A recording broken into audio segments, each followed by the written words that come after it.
বন্ধুরা অনেকদিন পরে আজকে আমাদের বাসায় দারুণ একটা জিনিস এনেছে যেটা আমার খুব পছন্দ। আমার মাংসগুলোর ভিতরে খাসির মাংস আর এই যে লেয়ার মুরগি যেটা শক্ত, এটা আমি খুবই পছন্দ করি।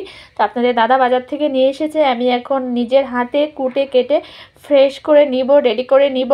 তো বসে গিয়েছি কুটতে, মানে তাড়াতাড়ি কুটে নিচ্ছি সব কিছু। আর ওর পাশে সব রকম মশলা, তারপরে আলু, রসুন, চুই ঝাল। আজকের মাংসটা আমি চুই ঝাল দিয়ে রান্না করব। তো বাসায় গিয়েছিলাম মার কাছ থেকে, মানে বাবাকে বলে চুই ঝাল আনিয়ে নিয়েছিলাম বাজার থেকে। তো অনেকগুলো চুই ঝাল এনে দিয়েছে, বেশ কয়েকবার খেয়েছি, আজকেও খাবো। আবার এখনও ফ্রিজে কিছুটা আছে। তো চুই ঝাল দিয়ে মাংস রান্না করলে, চুই ঝাল রসুন দিয়ে মাংস রান্না করলে অসাধারণ, মানে অসম্ভব টেস্ট হয়, খাইতে অনেক ভালো হয়। আজকের মাংসটা একটু অন্যরকম করে রান্না করব।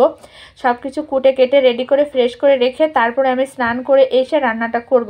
আমি মাংসটা স্নান করার আগে কেটে কুটে নিচ্ছি, তা না হলে গার ভিতরে একটা বিশ্রী গন্ধ আসবে। এই জন্য আমি এগুলো করে রেখে তারপরে আমি স্নানে যাব। তো আমার সব কিছু প্রায় রেডি করার শেষ, আমি স্নান করে এসে রান্নাটা শুরু করে দিয়েছি। তো বন্ধুরা এই যে আমি এর ভিতরে এখন এলাচ, তারপরে তেজপাতা, একটু ডালচিনি দিয়ে ভালো করে ভেজে নিয়ে তারপরে একটু পেঁয়াজ কুচি দিয়ে দেব। পেঁয়াজ কুচিটা একটু হালকা, মানে বেশি একটা ভাজবো না, মানে ব্রাউন কালার আসার আগ মুহূর্তে আমি বাটা মশলাটা রেডি করে রেখেছি, ওটা দিয়ে দেবো। আর এখানে এই যে দেখেন মাংসটা কেটে ধুয়ে ফ্রেশ করে রেখে আমি স্নানে গিয়েছিলাম বললাম আপনাদেরকে। এই যে বাটা মশলা, এখন বাটা মশলাটা দিয়ে ভালো করে নেড়ে চেড়ে ভালো করে কষিয়ে নিয়ে, মানে যত কষানো মজা হবে তত কিন্তু মাংস খেতে অসম্ভব ভালো হবে।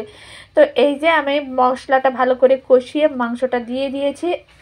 এখন মাংসটা থেকে এই যে জল বেরোচ্ছে, এর ভিতরে আমি এখন এক্সট্রা কোনো জল দিয়ে নিই। তার ভিতরে আমি মানে রসুনটা বেটে দিয়েছিলাম একটু বেশি করে। আর এখন এই যে রসুন আর চুই ঝালটা দিয়ে দেবো। ওর ভিতরে লবণ হলুদ সবই দেওয়া শেষ।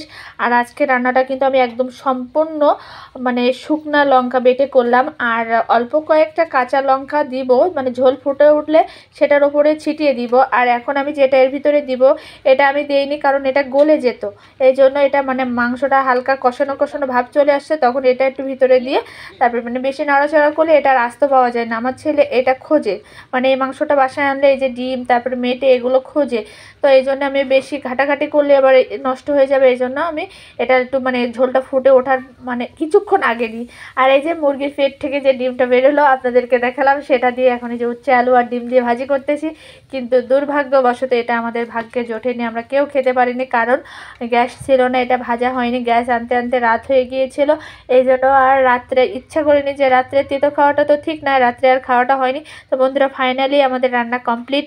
এই যে মানে এর ভিতরে একটু মানে গরম মশলার গুঁড়ো, তারপরে এলাচের গুঁড়ো, জিরার গুঁড়ো, সব রকম গুঁড়োটা দিয়ে এই যে নাড়াচাড়া করে এই যে ঢাকনাটা দিয়ে ঢেকে রেখে দেবো। এই যে বললাম গ্যাস শেষ। তো ভালো থাকবেন বন্ধুরা।